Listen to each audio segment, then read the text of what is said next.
তাড়াতাড়ি করে উঠে জামাটা ছেড়ে নিয়ে সন্ধেটা দিয়ে দিলাম। যদিও তখন বাইরে আলো ছিল, কিন্তু তবুও আমার ইচ্ছা করছিল যে একটু বেরোবার।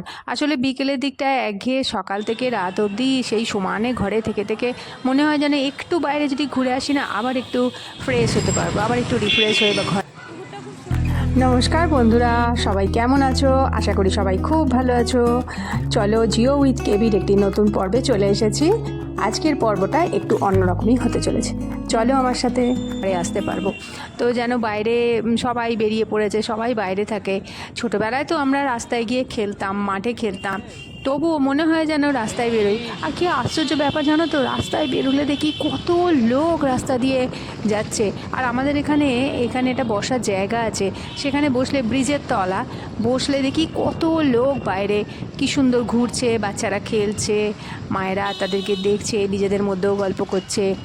আর লোকেরা ওখান দিয়েই পাস করে, সবাই যে যার নিজের মতো করে সময় কাটায়। ওখানে গেলে মনটাও কিন্তু একটু ভালো হয়ে যায়। আমি ওই জন্যে তাড়াতাড়ি করে সন্ধেটা দিয়ে বেরিয়ে পড়লাম। ওইখানে গিয়ে একটু বসলাম। বসার পর দেখলাম সবাই কি সুন্দর এনজয় করছে। আর ওই এনজয়মেন্টটা দেখে আমার মনটা খুব খুশি। 6:30 7টা নাগাদ উঠে চলে এলাম বাজারের।